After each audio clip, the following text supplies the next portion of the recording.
అందరికీ నమస్కారం. ఈరోజు మనం ఒక ఉమ్మడి మేనిఫెస్టోని రిలీజ్ చేశాం.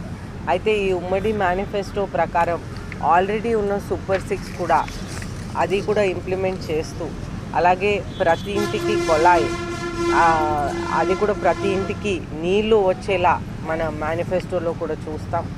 అలాగే మనం విద్య కోసం పెద్ద పీట ఇచ్చాం. ఫీజు రీఎంబర్స్మెంట్స్ అనేది మనం మళ్ళీ మొదలు పెడతాం. అలాగే ఏ గవర్నమెంట్ స్కూల్స్ మూసేసినాయో అవి మళ్ళీ మనం ఓపెన్ చేద్దాం. అలాగే క్రీడ కోసం కూడా మనం అన్ని విధాలుగా విజీ స్టేడియంలో ఎలాగైతే ఇంటర్నేషనల్ స్టాండర్డ్స్తో మనం క్రీడని ప్రోత్సహించామంటే ఆల్రెడీ మనం స్కేటింగ్ రింగ్, అలాగే బాస్కెట్బాల్, ఫుట్బాల్, క్రికెట్ ఇవన్నీ ఇంటర్నేషనల్ స్టాండర్డ్స్తో చేసాం. అలాగా ఆంధ్రప్రదేశ్ మొత్తం కూడా మనం ఇది ఇంటర్నేషనల్ స్టాండర్డ్స్తో చేసి మనం ముందుకు తీసుకువెళ్తాం. అలాగే అందరికీ 3 సెంట్స్ భూమి అనేది మండల్ ఏరియాలో కేటాయిస్తాం. అలాగే టౌన్ లిమిట్స్లో 2 సెంట్స్ భూమి ఇల్లు కోసం, ఇల్లులు కట్టడానికి కోసం 2 సెంట్స్ భూములు ప్రజల కోసం కేటాయిద్దాం. అదేవిధంగా ఉద్యోగాల కోసం చాలా పెద్ద పీట వేస్తున్నాం. ఆల్రెడీ అందరికీ తెలిసిన విషయమే, సూపర్ 6లోనే మనకి 20 lakhs ఉద్యోగాలు ఉన్నాయి. అయితే ఎవరికైతే ఉద్యోగాలు రావో వాళ్ళకి 3,000 రూపాయలు నిరుద్యోగ భృతి. అదే కాకుండా ఫస్ట్ సిగ్నేచర్ చంద్రబాబు నాయుడు గారు మెగా డిఎస్సి మీద చేయబోతున్నారు. ముఖ్యమంత్రి అయిన వెంటనే అది ఫస్ట్ సిగ్నేచర్ మెగా డిఎస్సి మీద చేస్తారు. అలాగే ఉద్యోగాల కోసం బోత్ ప్రైవేట్ అండ్ పరిశ్రమలు, ప్రైవేట్ అండ్ గవర్నమెంట్ రెండు కలుపుకొని మనం ఉద్యోగాల్ని ముందుకు తీసుకువెళ్తాం. అలాగే ఉద్యోగాల కోసం ప్రత్యేకంగా వర్క్ స్టేషన్స్ అనేది ప్రతి హెడ్ క్వార్టర్లో మనం ఏర్పాటు చేసి వర్క్ ఫ్రమ్ హోమ్ అనే ఆపర్చునిటీ కూడా మనం కల్పించేలాగా చేస్తాం. అలాగే రైతుకి 20,000 ఆర్థిక సహాయం వాళ్ళకి, అలాగే పురుగు మందులు, వాళ్ళకి అవసరం ఉన్న విత్తనాలు, ధాన్యం కొనుగోలు ఇవన్నీ కంటిన్యూ చేస్తాం. అలాగే అన్ని కార్పొరేషన్స్ ఓపెన్, మళ్ళీ అన్ని కార్పొరేషన్స్ నిర్వీర్యం అయిపోయినాయి. ఏ కార్పొరేషన్లో కూడా ఏ అమౌంట్లో వాళ్ళు వేయట్లేదు. అయితే ఆ కార్పొరేషన్స్ బేసిక్గా పేరున్నా కూడా వాళ్ళు పూర్తిగా నిర్వీర్యం అయిపోయినాయి.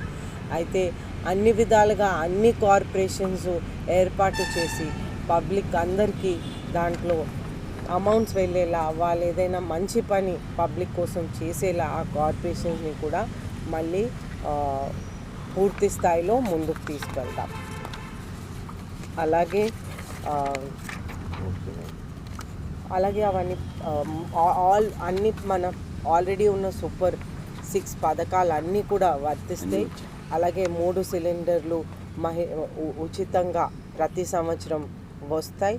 అలాగే 18 to 49 years మధ్యన 1,500 రూపాయలు మహిళలకి ప్రత్యేకంగా ఇస్తాం. అలాగే ఫ్రీ బస్ ప్రయాణం కూడా. అలాగే చదువుకునే పిల్లలకి 15,000 ఉంటుంది. ఎంతమంది పిల్లలు ఉంటే అంతమంది పిల్లలకి 15,000 రూపాయలు. అలాగే పువర్ టు రిచ్ అనేది ఇంకొక ఇంపార్టెంట్ కాన్సెప్ట్ ఉంది.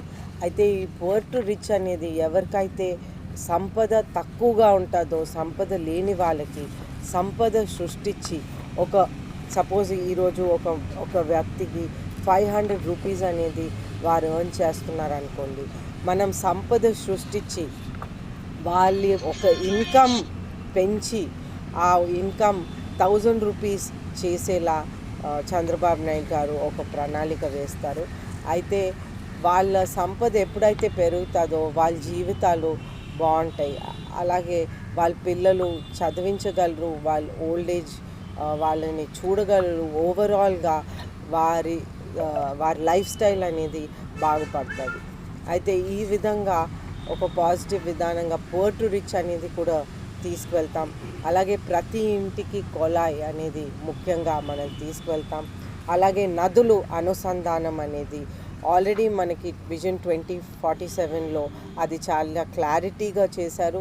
చంద్రబాబు నాయుడు గారు పోయినసారి ముఖ్యమంత్రిగా ఉన్నప్పుడు కూడా మన ఆంధ్రప్రదేశ్ మొత్తానికి నదులు ఏ విధంగా అనుసంధానం చేస్తారనేది ఆల్రెడీ ప్రణాళిక వేశారు. చాలా మటుకు ఇంప్లిమెంట్ కూడా చేశారు. అయితే ఈసారి ముఖ్యమంత్రి అయ్యాక ఆ నదులు అనుసంధానం అనేది మొత్తం ఆంధ్రప్రదేశ్లో పూర్తి చేస్తామనేది ప్రజలందరికీ విజ్ఞప్తి చేస్తున్నాను. అలాగే మనం నదుల అనుసంధానం పూర్తి చేసినప్పుడు మనకి ప్రజలకి ఏం బెనిఫిట్ వస్తుందంటే ప్రతి ఇంటికి వాటర్ వస్తుంది, అలాగే ప్రతి పొలంకి వాటర్ వస్తుంది, అలాగే ప్రతి ఇండస్ట్రీకి వాటర్ వస్తుంది. దీని ద్వారా ఎక్కువ ఇండస్ట్రీస్ వచ్చే అవకాశాలు ఉంటాయి. అలాగే అమరావతి దగ్గరికి వచ్చే వరకు అమరావతి ఏకైక క్యాపిటల్గా కంటిన్యూ అవుతుంది, ఏకైక క్యాపిటల్గా కొనసాగుతుంది. అలాగే వేరే ఏరియాస్లో మాత్రం డెవలప్మెంట్ జరుగుతుంది.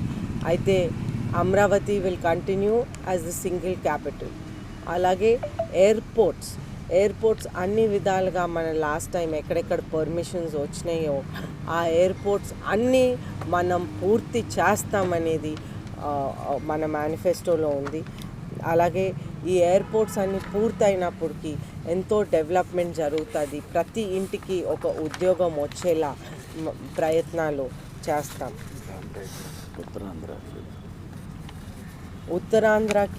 ఉత్తరాంధ్రకి ప్రత్యేకంగా అభివృద్ధి మనం చూస్తుంటే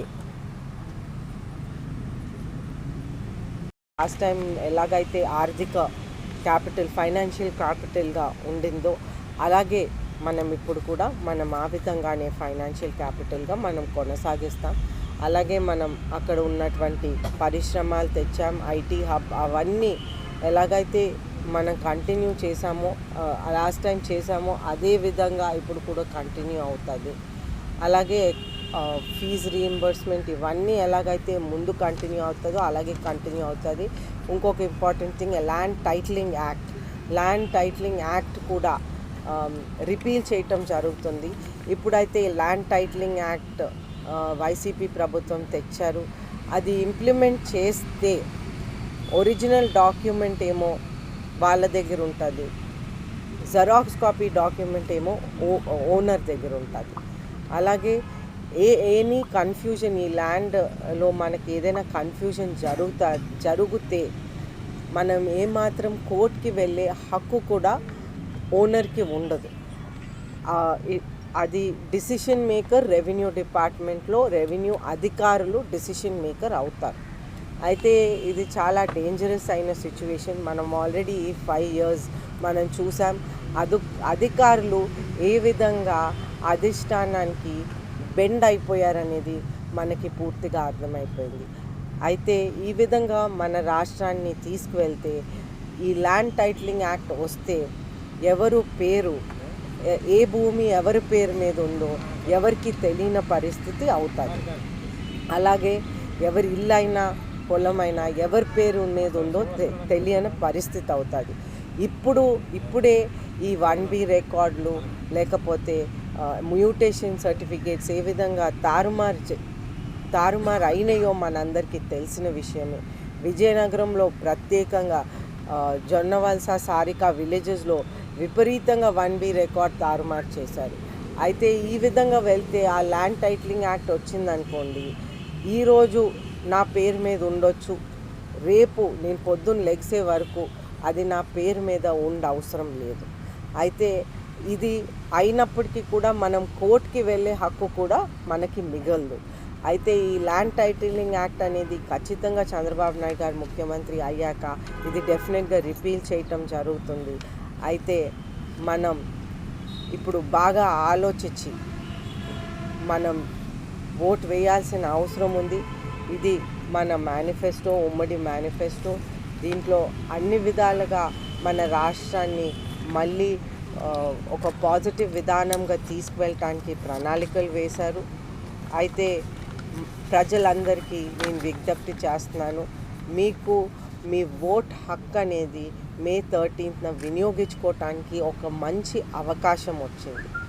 అయితే మీకు మళ్ళీ మన రాష్ట్రం ఒక డెవలప్మెంట్ విధానంగా వెళ్ళాలంటే, మళ్ళీ మనం సంపద సృష్టించి సమానంగా అభివృద్ధి సంక్షేమం తీసుకువెళ్ళాలంటే, మళ్ళీ మన రాష్ట్రంలో మహిళలకి రక్షణ ఉండాలంటే, మళ్ళీ మన రాష్ట్రంలో మన ల్యాండ్స్కి మన పేరు మీద మిగలాలంటే, మళ్ళీ మన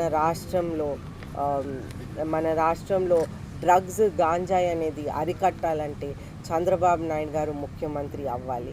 అయితే మే 13న మీరందరూ మీ 2 ఓట్లు కూడా ప్రతి ఒక్క మనిషికి 2 ఓట్లు ఇస్తారు. ఈ 2 ఓట్లు కూడా మీరు విజయనగరంలో సైకిల్ గుర్తు మీద వేసి నన్ను ఎమ్మెల్యే అభ్యర్థిగా, కలిసెట్టి అప్పలనాయుడు గారిని ఎంపీ అభ్యర్థిగా, అలాగే 2 ఓట్లు కూడా బ్యాలెట్ నంబర్ 1 మీద వస్తాయి.